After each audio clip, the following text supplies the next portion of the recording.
Fala, meu povo querido, povo animado, povo feliz da turma 801. Saudade de vocês. Quero aqui, antes de mais nada, lembrar sobre a nossa nova fase. Estamos agora em um novo capítulo, é o capítulo 7, Brasil Independente. O que é se tornar independente? Fala pra gente. É você não depender de alguém. É você ser uma pessoa livre, autossuficiente. O Brasil era dependente de quem? De Portugal. E os traços dessa dominação estão até hoje na nossa língua, na cultura, na culinária, principalmente na religião. O Brasil é um país ainda predominantemente católico, porque a corte portuguesa, a colonização portuguesa foi baseada na religião católica. E quando eu falo de exploração, eu falo de colônia. O Brasil foi uma colônia de Portugal durante 382 anos. Isso é muito tempo. Aliás, 322 anos. O Brasil foi de 1500 a 1822 sendo explorado como uma colônia de Portugal. A exploração era tão cruel, era tão forte, era tão terrível, que o Brasil era proibido de ter escola. Não queria que nossa população pensasse. As pessoas vinham para o Brasil para explorar, dominar, retirar e depois ir embora. Não à toa, as grandes nações da América Latina, Uruguai, Paraguai, Brasil, Argentina, Bolívia, Venezuela e tantas essas outras regiões, elas foram todas colonizadas e todas são pobres comparando com as outras nações. Então o Brasil não foi diferente, o Brasil foi muito humilhado, muito explorado, muito dominado, até que aconteceu uma grande reviravolta. O Brasil era proibido de ter, inclusive, palácio. O Brasil tinha palácios menores, os famosos paços imperiais, até que aconteceu uma reviravolta na Europa. Eu falei sobre aquele grande homem que sacudiu o mundo, chamado Napoleão Bonaparte. Napoleão, ele vai então falar com a Inglaterra que ela estava proibida de fazer comércio com todo o mundo europeu. E vai decretar o bloqueio continental. Nesse bloqueio, nenhum país do continente europeu poderia fazer comércio com a Inglaterra, mas Portugal vai furar o bloqueio. Não vai aceitar os mandos de Napoleão, que era um francês, e vai comercializar com a Inglaterra. Napoleão, muito violento, invade Portugal atrás do rei. A questão é que o rei fugiu. Fugiu para onde? Para sua principal colônia, para sua principal região fornecedora de produtos, de riquezas e dinheiro para Portugal. Ele viaja para o Brasil. Em 1808, chega aqui no Brasil a corte portuguesa, ou seja, a administração. Toda a elite portuguesa, quem havia de melhor de Portugal, veio para o Brasil. E aqui o Brasil começou a ter novos ares. Aproximadamente 20 mil pessoas chegaram no Brasil. 20 mil pessoas. Então preciso adequar minha realidade a esse pessoal. Como é que eu posso, por exemplo, pensar que na minha casa de 4 pessoas chegou mais 10? 4 pessoas, a casa de 2 quartos. Sala, cozinha, banheiro. Aí 2 quartos. Eu e meu irmão dormimos em beliches. Meu pai e minha mãe dormem no outro quarto. Sala, cozinha, banheiro, sala pequena, tal. Chegou mais 10 pessoas. Eu preciso fazer mudanças, reformas. Quando chega no Brasil 20 mil pessoas, eu preciso reformular a ideia da cidade. O Brasil tem que mudar. Então vão ser construídas estradas. A riqueza que a corte portuguesa trouxe para o Brasil tem que ser colocada onde? Num banco, vai ser criado o Banco do Brasil. As memórias de Portugal vão ter que ficar numa biblioteca. Então vai ser criada a Biblioteca Nacional. Olha quanta coisa vai começar a acontecer. Quantas mudanças vão começar a existir no Brasil após a chegada da família real. Bem, Napoleão, que foi o principal causador da chegada dos portugueses no Brasil, perde sua hegemonia, seu poder no ano de 1815.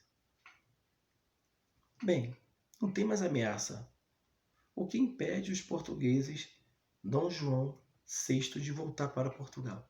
Nada. Ele pode voltar quando quiser, só que ele não volta. Claramente, Dom João pretende fazer a sua administração no Brasil. Ele quer manter o laço de Brasil com Portugal aqui. Fazer a sede do governo português aqui no Brasil. Isso não é bem aceito. No ano de 1820 é feita 1821 a revolta do Porto, lá em Portugal, exigindo o retorno da família real. E eles voltam. A questão é, o Brasil não é mais uma pequena e desprezível colônia. O Brasil ganhou status de Reino Unido. O Brasil agora não tem mais pacto colonial com Portugal. O Brasil agora tem livre comércio com outras nações. Para que o Brasil precisa de Portugal? Para quê? Bem, Dom João, que não era bobo nem nada, vai para Portugal. Só que deixa o seu filho mais velho, chamado Pedro, que será futuramente Dom Pedro I. Dom é um cargo, é um nome importante, imponente. Dom Pedro I, que vai ser o imperador do Brasil. Que interessante. Que as consequências desse homem aqui no Brasil vai ser muito, muito forte. O Brasil não é o mesmo. Dom João sabe disso. Quando você atinge determinada função, missão na vida, evolução, você não aceita mais retroceder. É estranho um garoto de 12 anos que chupa a chupeta. Porque ele já passou dessa fase. Não vai retroceder a esse ponto. A não ser que aconteça alguma coisa muito séria. Que fuja à normalidade. Se o Brasil evoluiu ao ponto de não ter mais dependência de Portugal, para que depender de Portugal para alguma coisa? Quem é que vai me fazer ficar direto ligado a Portugal? Dom Pedro sabe disso e ele é pressionado para ficar no Brasil e fazer o que todo mundo queria que ele fizesse: a independência.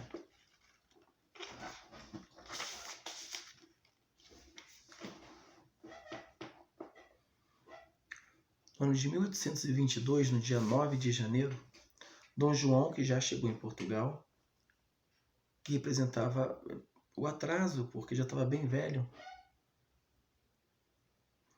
é obrigado a escrever uma carta bem desafiadora para Dom Pedro, exigindo que ele retornasse para Portugal, que largasse o Brasil. A nação está polvorosa, o povo está preocupado, está com medo. E Dom Pedro, ele dá uma declaração lá no Paço Imperial, na Praça 15, em que ele fala o seguinte: se é pelo bem geral da nação, diga ao povo que fico. Vai ser chamado Dia do Fico. Página 337.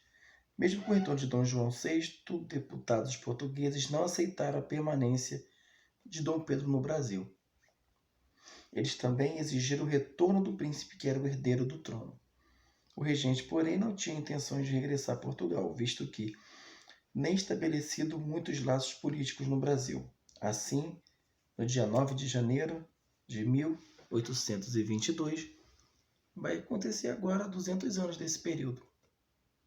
No dia 9 de janeiro de 2022, você vai lembrar do que eu falei. Fazem 200 anos que Dom Pedro falou que ficava.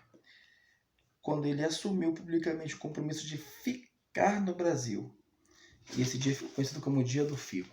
Então já é o prelúdio do que seria depois a nossa independência do Brasil. Como isso vai acontecer? Como Dom Pedro vai conseguir conquistar apoio e ele vai realmente trair o pai? Porque Dom Pedro é português. Dom Pedro é o quê? Brasileiro? Português? O que esse garoto é? Nasceu em Portugal, é português. Mas está no Brasil. Foi criado no Brasil. Tem amor pelo Brasil. Gente, que confusão. Como é que eu quero me libertar de Portugal com o português? Olha, Sabe o que vai acontecer depois disso? Conta na próxima aula. Beijo no coração, fica na paz, fica com Deus e até a próxima, garotão. Tchau, tchau.